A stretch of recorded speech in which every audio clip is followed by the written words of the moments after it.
Well, even though it's been in the Indian market for well over 4 years, the Fortuner still continues to be a big sales success for Toyota, and not without reason. Few other cars can match its off-roading abilities, its 7-seater capacity, along with Toyota's solid, no-nonsense and reliable reputation. Well, Toyota have just updated the car with an all-new 4x4 system in the top-end version of the car, so let's figure out how good it actually is.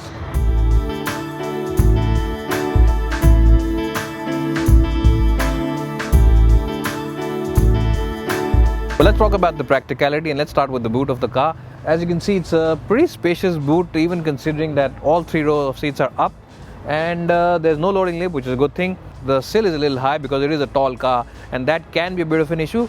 Well, but in terms of loadage carrying capacity, not an issue at all, because it is of course a very wide opening, and the tall roof also means that you can generally load it up all the way up. If you want to improve it even further and you plan on picking up 5 people from the airport, you can flip the last row of seats down, and I'll just show that to you. You'll have to bear with me for a minute. Well, with the last row of seats folded up, as you can see, there's a lot of space, and it's a very wide opening, which means you can generally haul in that long and heavy luggage. So a good car for those camping trips. And if you are on a trip and don't really have anything to do, all you need to do is just sit around here and sip on some tea or coffee and watch the sunset. Well, getting inside the Fortuner's cabin can be a bit of an issue for some, because unlike a proper sedan where you slide into it, this one is really high set.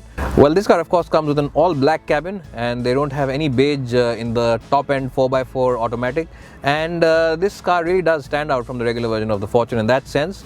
Well, in terms of storage capacity, this car really comes loaded. You get of course this big box over here where you can keep a lot of stuff. You get a couple of holders over here for your wallet as well as your cell phone. There's also bottle holders which can generally hold those big bottles in. The only small downside is that the glove box is really tiny. Well, the leather seats inside the cabin also have white stitching on the corners, and that really shows you how much attention to detail Toyota has paid to the interiors of this car. Well, if you've been inside an Innova, then this cabin feels very familiar, because the air vents are very similar, so are the gauges, but of course quality is better than the Innovas.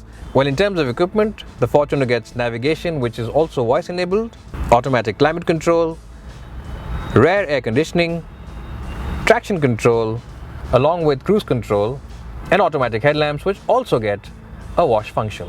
In terms of practicality, you also get cup holders for both the driver as well as the front passenger. Well, getting inside is a bit of an issue because these are of course high set seats, but once you're in them, they are a very comfortable place to be in. Of course, to enhance comfort, you get these AC vents at the back, which improve your comfort level. What also adds to the comfort at the back is the fact that the transmission tunnel isn't very tall, so whoever is sitting in the middle always has place to stretch his feet at. And also you can move these seats forwards or backwards depending who's sitting at the back. Well, now let's get in the last row of seats and see how good they really are. Well, unlike a lot of other 7-seater SUVs where you have the last 2 seats only for kids, this car comes with seats which can generally sit passengers at the back. You can see headroom is just about adequate, and legroom is decent as well. It's not bad at all. What adds to the comfort at the back, of course, is the fact that you get these AC vents at the back, so really a good place in the last row of the Fortuner seats. Well, so here I am now driving the new Fortuner, and if you are driving this car in the city, you can immediately make out that it is a huge car. Well, the good thing about the Fortuner is of course these high set seats. You get a solid view of the road ahead, and you really do look down on other motorists. And of course this high set seats gives you a very solid sense of purpose when you are sitting here. Well, in terms of driving, this is the same 3-liter engine, and that develops about 170 bhp of power and about 343 Nm of torque. We're driving the automatic right now, and I have to say this is a very nice and very relaxed automatic gearbox. Well, other Fortuner plus points like a very refined engine remain, and this 3-liter engine has been around for a long time, but Toyota really seemed to have worked hard on improving its refinement even in this version, and this car really does feel superb in terms of refinement. Even when you are revving it hard on that highway trip, it really does have a very relaxed tone about it.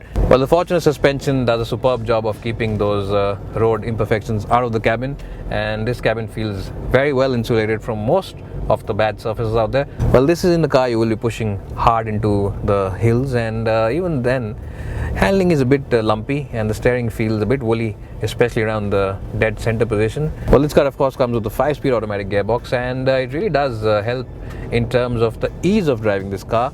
And with all that bulk around and with those huge proportions, it does make this Fortuner slightly easier to drive because you don't have to keep shifting gears all the time. You also get these low and high ratios to choose from. So if you are stuck in a mucky situation, all you need to do is of course throw it into the low range, and the Fortuner with this low range gearbox along with those big and chunky tires on the outside will get the job done.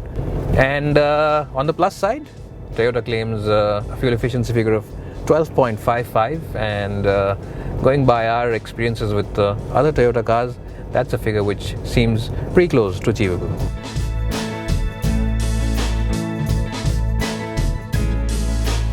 Well, it's easy to see why the Fortuner is such a big hit in India. It has that imposing SUV stance on the outside, a comfortable 7-seater on the inside, and comes with generous equipment as well. All that, along with the Toyota badge in the front, means it has a solid reputation for reliability and after sales, making it one of the best, if not the best, SUVs out there in the market.